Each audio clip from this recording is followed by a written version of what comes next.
जहाँ तक आपने क्वेश्चन रेज किया लहर, तो लहर ही होती है। मोदी जी ने अपनी टीम के लिए 400 का टारगेट बनाया है, पब्लिक ने 450 का बनाया है और विपक्ष अपने हरकतों के कारण 500 देने जा रहे हैं। क्या लग रहा है इस बार 2024 के चुनाव में किसका पलड़ा भारी दिख रहा है? मोदी जी का पल्ला भारी। जी का? जी। महागठबंधन में राहुल गांधी का नहीं दिख रहा? क्यों? कहीं नहीं है। क्यों ऐसा क्यों? देश की जनता उससे चाह नहीं रही है। क्यों नहीं जा रही? भ्रष्टाचारी है। ईवीएम से चुनाव किया जाए तो मोदी जी ही आएंगे। ऐसा क्यों? है घपला है। बिल्कुल है। और अगर बैलेट से की जाए तो फिर मोदी जी का चांस कम है। दिल्ली सरकार केजरीवाल से डरी हुई है मोदी सरकार। देश में क्या हो रहा है, एक मुख्यमंत्री को अरेस्ट हो रहा है।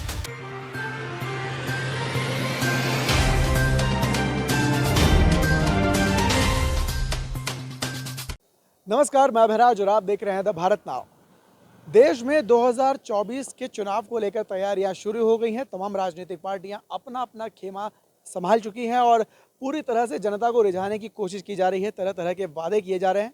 तो आइए जुड़ते हैं देश की जनता से और कुछ लोगों से बात करते हैं कि आखिर इस बार चुनाव को लेकर किस तरह का माहौल देश भर में बना हुआ है। जहाँ तक आपने क्वेश्चन रेज किया लहर, तो लहर ही होती है। मोदी जी ने अपनी टीम के लिए 400 का टारगेट बनाया है, पब्लिक ने 450 का बनाया है और विपक्ष अपने हरकतों के कारण 500 देने जा रहे हैं। लेकिन विपक्ष तो लगातार डटे हुए हैं महागठबंधन के नाम पर। अब जो कल रैली की गई है, रैली के अंदर भी बड़े बड़े वादे किए गए, उसको लेकर क्या कहेंगे? देखिए, वादे तो हर कोई करता है। कुछ फ्री के वादे करते हैं, कुछ ऐसे भी वादे करते हैं जो कि अनएक्सपेक्टेड होते हैं। मेरा अपना पर्सनल टर्म है कि जब भी कोई वादा करे, स्पेशली फ्री का, तो इलेक्शन कमीशन को चाहिए कि वो वादे उनके पार्टी फंड से होने चाहिए, ना कि पब्लिक डोमेन या पब्लिक के पैसे से। टोटल इंडिया में कितने सांसद और कितने विधायक हैं, मान लेते हैं। विपक्ष का तो यही आरोप है कि बीजेपी केवल विपक्ष वालों को कर रही है तंग, पक्ष वालों को एक भी नहीं करती है। तो मैं मान लेता हूँ कि विपक्ष के ही टोटल विधायक पूरे इंडिया में सारे स्टेट यूटीज़ को मिला ले तो करीब 8,000 हैं। अगर आप गलत हैं नहीं हैं तो आपको डरने की भी ज़रूरत नहीं है। अगर आप गलत हैं तो बिल्कुल डरना पड़ेगा। अगर ऐसा कहे कि मुझे नहीं पता या पता है, तो सब कुछ बताने का हक भी उन्हीं को है। आज की डेट में अगर सब कुछ साफ है, पाक साफ है, तो मनीष सिसोदिया भी बाहर होने चाहिए थे, सत्येंद्र जैन भी बाहर होने चाहिए होते, और कल जो गहलोत साहब को भी बुलाया गया वो भी बाहर होने चाहिए थे। तो आने वाला दिन में बताएगा कि कौन पाक साफ है और कौन ब्लैक लिस्टेड है। दूसरा, अगर पाक साफ थे तो यही केजरीवाल हैं जो 2012-13 में बोलते थे कि अगर एक बार भी आप पे इल्ज़ाम लगे तो आपको पद छोड़ देना चाहिए जब तक कि आप बरी ना हो जाएं। तो आप भी को भी पद छोड़ देना चाहिए जब तक वो तो जेल से सरकार चलाने की बात कर रहे हैं। तो देखिए, इस मामले में मैं इसलिए नहीं कहूँगा कि जेल से सरकार कौन चलाता है।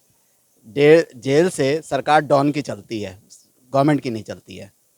तो आपका भी साफ साफ मानना है कि इस बार 2024 में जो नतीजा रहेगा वो एक तरफ रहेगा? देखिए, इस बार कोई फाइट ही नहीं है। इस बार इलेक्शन ही नहीं मानेंगे। आने वाले दिन में हो सकता है 27 की तैयारी करें या नेक्स्ट इलेक्शन 29 की तैयारी करें। 24 का कोई तैयारी नहीं होना चाहिए, क्योंकि वो, अगर आपने इलेक्शन का टॉपिक रेज किया तो कल आपको यूपी का भी पता होगा कि ओवैसी जी ने पटेल जी के साथ मिलकर एक अपना तीसरा मोर्चा भी बना लिया है। तो जब वोट बटेगा तो जीतेगा कौन, ये तो पता है, और जिनका वोट फिक्स है वो जीतेगा ही जीतेगा। क्या लग रहा है इस बार 2024 के चुनाव में किसका पलड़ा भारी दिख रहा है? मोदी जी का पल्ला भारी। जी का? जी। महागठबंधन में राहुल गांधी का नहीं दिख रहा? क्यों? कहीं नहीं है। क्यों ऐसा क्यों?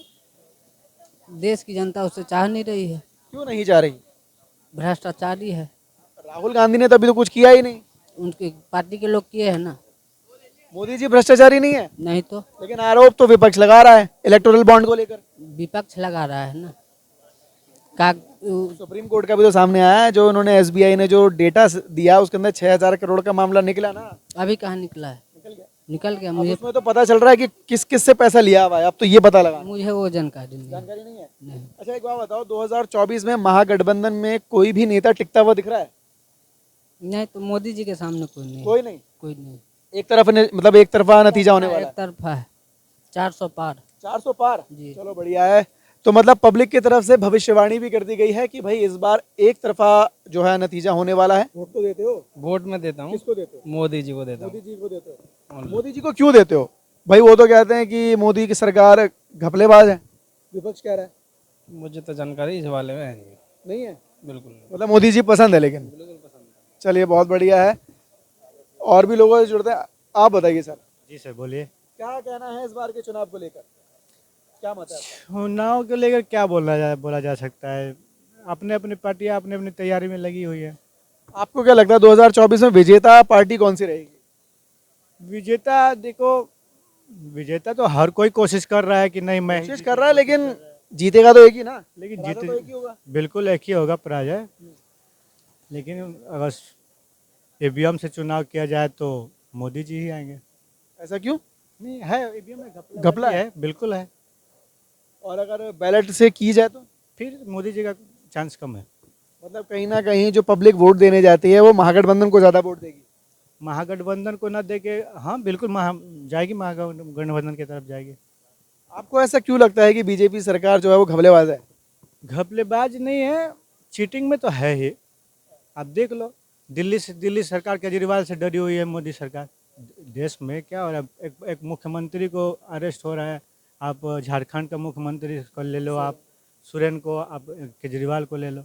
जहाँ जहाँ बीजेपी सरकार को लगता है कि मैं वहाँ चुनाव हार सकता हूँ, वहाँ अपना ये उल्टा सीधा काम शुरू करते हैं। तो मतलब जो केजरीवाल की गिरफ्तारी हुई है वो गैर कानूनी है? बिल्कुल है। आप रिपोर्ट के अनुसार आप बात और करो। शराब नीति का जो मामला जो ईडी और बीजेपी बता रहे हैं, आरोप लगा रहे हैं, क्या वो कुछ नहीं लगता आपको? नहीं, आरोप गलत आरोप लगा रहे हैं ना। आरोप है क्या? शराब नीति में घोटाले का। क्या चीज़ घोटाला है, वही चीज़ जानना पब्लिक भी जानना चाहती है। आखिर उसमें घोटाला में, शराब में क्या चीज़ है, क्या चीज़ का मतलब घोटाला है? शराब नीतियों शराब बेच के उल्टा पैसा कमाया हुआ है क्या? कोई खुला कोई वो बताए ना कि क्या बता नहीं रहा है। पब्लिक को गुमराह करके अपना वोट बैंकिंग का ये राजनीति अभी फिलहाल चल रही है, सब कर रहे हैं। कोई वैसे पीएम बनने लायक मोदी जी के अलावा कौन सा चेहरा लगता है आपको? तो अभी तो पीएम के अलावा हैं बहुत ऐसे 2-3 चेहरे हैं पीएम के। अगर देखें तो हमारा आपका असदुद्दीन अवैसी है, आपका राहुल भी है, केजरीवाल जी भी हैं, बिल्कुल हैं, केजरीवाल जी भी हैं, उम्मीदवार हैं, प्रधानमंत्री के दावेदार हैं। लेकिन ओवैसी की जहां आपने बात की, तो ओवैसी को अक्सर कहा जाता है कि वो राज्यों में सिर्फ इसलिए जाते हैं ताकि वोट काट सकें। नहीं, आप वोट कटवा पार्टी कहा जाता है। आप कोई भी मुद्दा उठा के देख लो संसद में, चाहे वो वोट कटवा को आप बात कर रहे हैं, ये गलत। वो संसद में कोई भी ऐसा मुद्दा हो, चाहे आपका मुसलमान का हो, हिंदू का हो, चाहे वो बड़े का हो, छोटे का हो, सबका बंदा रखता है, खुल के रखता है, वो निडर होके रखता है। मतलब ओवैसी आपकी जहन के अंदर है कि हाँ, 2-3 लोग हैं। आपका केजरीवाल जी भी हैं, वो भी, राहुल जी भी हैं, अवैसी भी हैं। लेकिन 2024 में कौन जीतेगा? तो देखो, अब तैयारी लोग कर रहे हैं, देखो कौन जीतता है। 400 पार होगा, और ये बात समझ लीजिए, 400 पार तो 100% होगा। और देश में अब पहले ज़माने के आदमी नहीं है जो केवल बोल दिए और कह दिए। पब्लिक भी देखती है जो भाई क्या कर रहा है। जिसने कभी पेट से भूखा ही नहीं रहा होगा, उसे भूख की तरफ क्या होगी। जिसने कभी बारिश में भींगा ही नहीं होगा, उसे बारिश में भीगने का क्या महत्व होगा।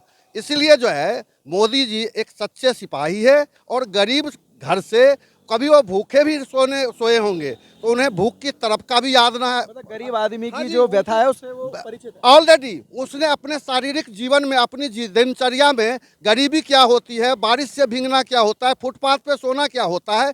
और हम एयर कंडीशन में बैठे हुए हैं, और किसी नेता द्वारा भाषण लिख करके दे दिया गया और उसको बोलते हैं। ऐसे नेता कभी देश जमीनी नेता नहीं बन सकते हैं।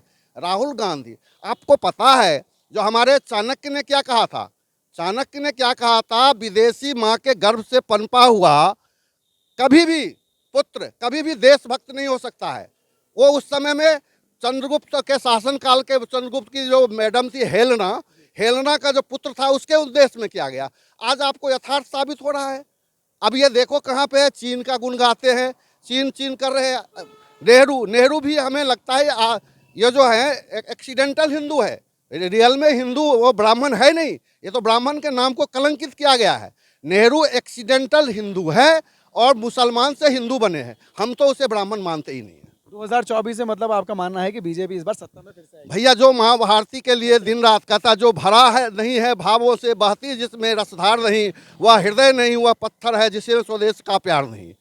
ईश्वर ने हमें एक देश को समृद्धशाली विकसित राष्ट्र बनाने के लिए एक ऐसे सन्यासी को हमारे पास भेजा है, और इसको ठुकराएगा कौन? भारतवर्ष की जनता कभी भी इसको ठुकरा नहीं सकती। तो ये थी 2024 के इलेक्शन को लेकर आम जनता की राय। इस पर अपनी राय कमेंट कर जरूर बताएं और देखते रहें द भारत नाउ।